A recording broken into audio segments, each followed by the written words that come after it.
At the beginning of the year, MST.TV, aka Tombox, made a video discussing if maybe Konami should consider doing more erratas to cards that are on the ban list. He even suggested erratas to cards that should probably never come back, like VFD, Imperial Order, and Royal Oppression, which I'll admit, it's a pretty brave take, but also scary at the same time because the suggestions he made for Imperial Order and Royal Oppression made me somewhat scared because I don't know if those cards could ever be saved. If you haven't checked out his video, I recommend that you do so you can understand what I'm talking about in this video. I'll link his in the description below, but his overall point is something that I can agree with and that Konami should probably think about doing more erratas. Have you guys looked at the ban list lately? Look how big it has gotten. Don't you think that maybe Konami should shorten it? There are two ways that this can be done. Number one is by unbanning some cards like Yatagarasu, Time Seal, Wind-Up Carrier Zen Mighty, Harp Horror, and Colossus, cards that would absolutely do nothing today. The other way is to give erratas to cards that can probably never come back, because no matter how much the game has changed, those cards are just too broken to be brought back. For some cards, they're on the list because they don't have a once per turn on them, cards like Phoenixian Cluster Amaryllis, Samsara Lotus, Butterfly Dagger Elma, or cards that are too generic like Union Carrier, Magispector Unicorn Kirin, MX Saber Invoker, as well as cards that are just way too broken by themselves like Shockmaster, VFD, Rongo, Nightmare Goblin, LP, cards like those. There is one card that I think of where if Konami had just added one word to it, that card would have never gotten banned in the TCG. The card that I'm thinking of is Supreme King Dragon Starving Venom. I do believe that if Konami had just added one word, he never would have gotten banned, and that word is opponent. Target one other monster on the opponent's field or in their graveyard. I feel like that would have made Starving Venom a lot more balanced and fine to bring back in the TCG, because even if pendulums have been power creeped, he's still way too broken to be brought back by himself. I kind of disagree with the errata that Dual Log suggested, and that he should only copy Dark Pendulum monster effects. I feel like that would kill the card and would go against what the Starving Venom archetype does, and that's using their opponent's monster effects against them, like the original Starving Venom and Starving Vemi. Even in the anime, Zark uses Starving Venom's effect to copy Reggie's Gus High King Alexander's effect. He could have copied his Supreme King Dragon Clearwing's effect to get the same result, but he didn't. Why? Probably because Konami's intended purpose for this card was to use your opponent's monster effects that are in the graveyard against them. However, we all know that people rarely used his effect to copy the opponent's cards. Instead, they would use him to copy the cards of their own to facilitate some sort of OTK/FTK. They would copy cards like Independent Nightingale or Odd Eyes Revolution Dragon if he was still legal today, or any other future card that would come along and make him broken. People kind of got this card misconstrued, thinking that Nightingale is the problem, and I thought that at first, but the thing is that copying effects in Yu-Gi-Oh! Can be a very powerful effect. Look at Phantom of Chaos and 100 Eyes Dragon. They were used before because they can copy the effects of cards in the graveyard. Phantom of Chaos was used to copy cards like Dark Arm Dragon, Jinzo, Diamond Dude, and Big Fish, and at one point even got limited, while 100 Eyes Dragon was used to copy cards like Infernity Mirage to keep bringing back Archfiend. Anyways, the reason why I use Starving Venom as an example is that I do feel like Starving Venom can be unbanned if they errated him to only copy the opponent's cards, because now you removed all the degenerate FDK and OTKs associated with him, because now it all depends on what your opponent has on their field or in their graveyard. I also picked him because he kind of relates to Tombox's example, like VFD, cards you look at on the ban list that should probably never come back unless they got an errata. Back to the main video, Tombox does make a point and that Konami should consider doing more erratas, and I think that they should fix cards that they made way too generic or give cards that were banned because they don't have a once per turn on them. However, we do have some problems when it comes to erratas. One huge problem that even Tombox noted is that Konami tends to ruin cards with major erratas and take away the plays that you could do with them before, with cards like Crush Card Virus, Ring of Destruction, Disc Commander, Brain Control, and more.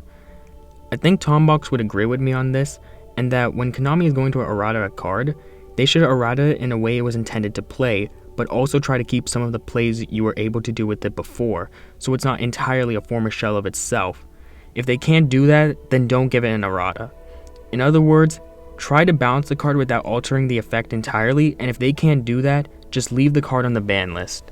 Look at Rain Destruction as an example. I understand that Konami didn't like how this card causes ties, but they took away the part that lets you blow up your own monster. Back in the day, that play was sick and no one had a problem with it, but I guess Konami just hated that play. But even still, they should have kept it in so that Ring still retains some of its original power, just not in a way that causes ties. I feel like if they did that, maybe people wouldn't be so mad about a Rain Destruction errata. Another example would be Brain Control. Konami really went against what this card is supposed to do, and that's obviously to take control of an opponent's monster, but now it only works on specific type of monsters, that being only normal summoned ones. Now, I don't know how you would balance it, but this is another example where if you can't balance the card without altering the effect entirely, then you should have just kept it banned. One last example is Rescue Cat. The problem with his old effect was that he was not a once per turn, and the monsters could still use their effects, but when they errated him, he still kept the part of summoning 2 monsters, but now their effects are negated, and you can only use Rescue Cat's effect once. And he still sees play today, so this shows that Konami can keep the old ways the card was played, they just need to find a way to balance it out. Another suggestion I have is that maybe Konami should try testing the water with some of these banned cards. Unban them, see if they do anything today, and if they still cause a problem, okay, you can reban them and errata them. For some cards, I don't think they needed to be errated, like Sinister Serpent. They could have unbanned him and he would have done nothing today. The only people who thinks he's broken are Yu-Gi-Oh! Boomers. I feel like Konami should unban cards to see if they would still be a problem today, and if they're not a problem, then now you know that the card is fine. Now look, I understand you can't do this for every card on the ban list, but I do feel like they should consider looking at cards to see if they would do anything today. And it does seem like they're going in that direction. Well, the TCG is, after our last ban list. That's just something I thought of. I don't know if Konami can actually go through with this, but it would be nice if they did. The last and biggest problem with this idea is the OCG. The OCG is the one who determines if a card gets an errata or not. And because our ban lists are so different, cards like Union Carrier and Starving Venom, who aren't even banned over there, won't warrant the OCG to give them any sort of errata. Not just that, but in all honesty, I don't even think they care about the TCG. Even if we had a card legal here but is banned over there, there's a chance that that card might get an errata, and this has happened twice. The first time was with Go-Yo Guardian, and it was one of the most unnecessary erratas in Yu-Gi-Oh! History. This card was legal in the TCG for so long, meaning that you had tons of evidence showing that pre-errated Go-Yo Guardian would do nothing even if the formats are different in both regions, but they went ahead and did it anyways, making this card go from we don't really need to play it to borderline unplayable. The second time was with Red Eyes Darkness Metal Dragon, but that one was more justified because of all the Guard Dragon combos that were going on with this card. My other suggestion is that if Konami OCG is going to give a card an errata, then they should also discuss it with the TCG and see if that's something that should be done. Because we saw with Go-Yo Guardian, he didn't need an errata. You had evidence showing that the pre-errata is fine, but the OCG went ahead and did it. For me, I do think they should talk it over with the TCG, but that's just wishful thinking. My overall point is that I agree with Tombox's video, and I feel like Konami should consider doing more erratas, but they shouldn't make the card a former shell of itself. They should try testing the card by unbanning it first and see if it does anything. And finally, they should discuss with the TCG on whether this card needs an errata or not. The reason why I like this idea is that I want cards to be played the way that they were intended to be played, like Union Carrier. Union Carrier was meant for ABC, and it actually helped the deck. But because the OCG made it generic, it got banned in the TCG and can probably never come back. I understand for a lot of people that erratas might not make the card competitively good as they once were, but for me personally, as long as Konami erratas the card to be balanced, and they still have their original effects, meaning that they don't alter the effects entirely like they did with Ring of Destruction, Crush Card Virus, and Brain Control, then I would be fine with it, because when I look at erratas like Red Eyes Darkness Metal Dragon, Firewall Dragon, Rescue Cat, Bryonic, and DeLorean, I'm fine with those because they still do what they're supposed to do, just less degenerate.